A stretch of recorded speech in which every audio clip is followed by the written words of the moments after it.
안녕하십니까? 혹부리 영감입니다. 40년 동안 한의원을 운영하면서 수많은 환자분들을 배워왔습니다만 오늘만큼은 제가 여러분께 꼭 말씀드려야 할 것이 있습니다. 지난주 제 한의원에 70대 박모 씨가 급히 찾아오셨습니다. 원장님, 눈앞이 자꾸 흐릿해지고 까맣게 보여요. 자세히 들어보니 이 어르신께서 평소 보양식이라며 생간을 즐겨 드셨다고 합니다. 급히 안과로 모셨는데 검사 결과는 충격적이었습니다. 눈 속에 기생충이 들어가 망막을 훼손하고 있었던 겁니다. 여러분, 이건 단순히 배탈 나는 수준이 아닙니다. 눈이 멀어버립니다. 오늘은 제가 동료 의사 선생님들과 대화하면서 알게 된 의료인들이 절대 입에 대지 않는 음식 3가지를 말씀드리겠습니다. 이 음식들은 자칫하면 실명하거나 암을 유발하거나 목숨까지 위협할 수 있습니다. 첫 번째, 생강과 천엽, 소의 내장을 날것으로 드시는 것입니다. 원장님, 고기는 익혀 먹어도 간은 날로 먹어야 영양소가 살아있다면서요? 이렇게 물으시는 분들이 계십니다. 특히 우리 어르신들 중에는 회식 자리에서 생간을 별미로 여기시는 분들이 많으십니다. 그런데 여러분, 한의학에서는 날것을 생냉하다 하여 위장을 상하게 한다고 봅니다. 그런데 이건 단순히 소화 문제가 아닙니다. 생강과 천엽에는 개해충이라는 무시무시한 기생충이 숨어 있을 수 있습니다. 이 개해충은 사람 몸에 들어오면 장에만 머물지 않습니다. 혈관을 타고 온몸을 돌아다닙니다. 그러다 눈으로 올라가면 어떻게 될까요? 망막을 파괴하면서 실명을 일으킵니다. 뇌로 올라가면 뇌 조직을 훼손하여 두통, 마비, 심하면 의식을 잃을 수도 있습니다. 더 무서운 건 이 기생충은 일반 부충제로도 잘 죽지 않는다는 겁니다. 병원에 가도 치료가 어렵습니다. 이미 눈이나 뇌에 들어간 뒤라면 손을 쓸 방법이 거의 없습니다. 아까 말씀드린 박 씨도 결국 한쪽 눈의 시력을 거의 잃으셨습니다. 보양식이라고 드셨던 생간이 평생 어둠을 안겨준 겁니다. 그렇다면 어떻게 해야 할까요? 간이나 내장류를 드시려면 반드시 충분히 익혀서 드십시오. 최소 75도 이상에서 1분 이상 가열하면 대부분의 기생충은 죽습니다. 동의보감에도 고기는 반드시 익혀야 독이 없다고 적혀 있습니다.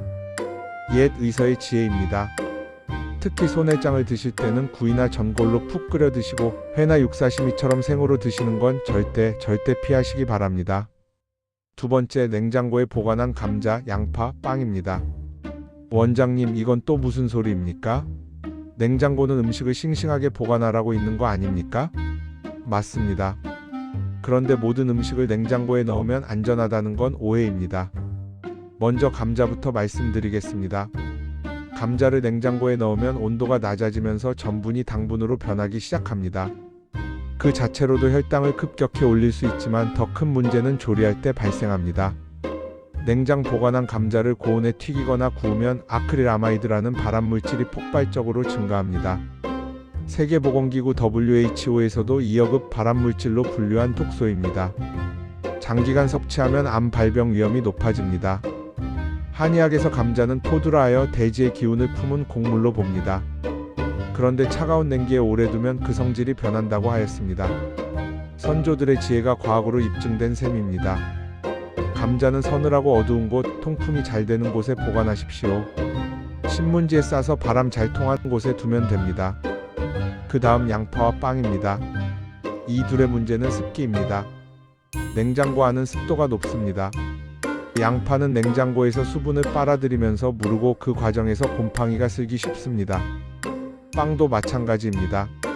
조금 곰팡이 핀 거 떼어내고 먹으면 되지 않나요? 절대 안 됩니다. 곰팡이는 눈에 보이는 부분만 있는 게 아닙니다. 균사가 음식 깊숙이 뿌리를 내리고 아플라톡신 같은 곰팡이 독소를 만들어냅니다. 이 독소는 간암을 유발하는 1급 발암물질입니다. 양파는 망에 담아 통풍이 잘 되는 곳에 매달아 두시고 빵은 냉동 보관하거나 실온에서 빨리 드십시오. 냉동은 괜찮습니다. 냉장만 피하시면 됩니다. 세 번째, 오래 보관한 등푸른 생선, 특히 고등어입니다. 등푸른 생선은 오메가-3가 풍부해서 혈관 건강에 좋다고 알려져 있습니다. 맞습니다. 신선할 때는 보약입니다. 그런데 시간이 지나면 독약으로 변합니다. 고등어 같은 등푸른 생선에는 히스티딘이라는 아미노산이 많습니다. 이 히스티딘은 상온이나 냉장고에서 시간이 지나면 세균에 의해 히스타민이라는 독소로 변합니다. 히스타민이 체내에 쌓이면 어떻게 될까요? 얼굴이 빨갛게 달아오르고 두드러기가 생기고 심하면 호흡곤란까지 옵니다. 마치 알레르기 쇼크와 비슷한 증상입니다. 이걸 히스타민 중독증이라고 부르는데 응급실에 실려가는 경우도 있습니다. 제 한의원에도 작년 여름에 50대 김모 씨가 오셨습니다. 원장님, 저녁에 고등어 구이 먹었는데 얼굴이 붓고 숨이 차요. 알고 보니 냉장고에 3일 넘게 둔 고등어를 구워 드신 겁니다. 한의학에서 생선은 선미라하여 신선함이 생명입니다. 동의보감에도 생선은 신선하지 않으면 독이 된다고 명시되어 있습니다. 등푸른 생선은 사자마자 바로 조리하거나 냉동 보관하십시오. 냉장고에 이틀 이상 두지 마시고 꼭 드셔야 한다면 냉동실에 넣어 두셔야 합니다. 해동할 때도 냉장 해동 후 바로 조리하십시오. 그리고 드실 때 생선 눈을 보십시오. 눈이 맑고 투명하면 신선한 것이고 눈이 흐리고 탁하면 이미 변질이 시작된 겁니다. 절대 드시지 마십시오. 자, 정리하겠습니다. 첫째, 생강과 천엽은 절대 날 것으로 드시지 마십시오. 반드시 익혀 드셔야 합니다. 둘째, 감자, 양파, 빵은 냉장고에 넣지 마십시오. 서늘한 곳에 보관하거나 냉동하십시오. 셋째, 등푸른 생선은 신선할 때 바로 드시거나 냉동 보관하십시오. 그런데 여러분 혹시라도 잘못 드셨거나 배탈이 났거나 몸속에 톡소가 걱정되실 때가 있으실 겁니다. 그럴 때 제가 환자분들께 꼭 추천드리는 게 있습니다. 바로 생강차입니다. 생강은 한의학에서 백독을 풀어준다고 하여 해독의 으뜸 약재입니다. 살균 작용이 뛰어나고 위장을 따뜻하게 해서 소화를 돕습니다. 만드는 법도 간단합니다. 생강 한 뿌리를 깨끗이 씻어서 얇게 편 썰어 드십시오. 따뜻한 물에 넣고 5분 정도 우려내면 됩니다. 꿀을 조금 넣으면 더 부드럽게 드실 수 있습니다.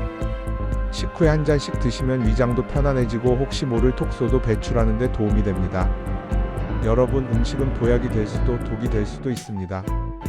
좋은 것을 먹는 것도 중요하지만 어떻게 보관하고 어떻게 조리하느냐가 생사를 가를 수 있습니다. 오늘 말씀드린 3가지 꼭 기억하시고 가족들에게도 알려주십시오. 특히 어르신들, 생간이 보양식이라는 잘못된 믿음은 이제 버리셔야 합니다. 건강은 한번 잃으면 돌이킬 수 없습니다. 제가 40년 동안 환자분들을 보면서 느낀 건 예방이 최고의 치료라는 겁니다. 오늘도 건강하십시오. 혹부리 영감이었습니다. 이 영상이 도움이 되셨다면 구독과 좋아요 부탁드립니다. 여러분의 건강한 내일을 위해 혹부리 보감이 늘 함께하겠습니다. 감사합니다.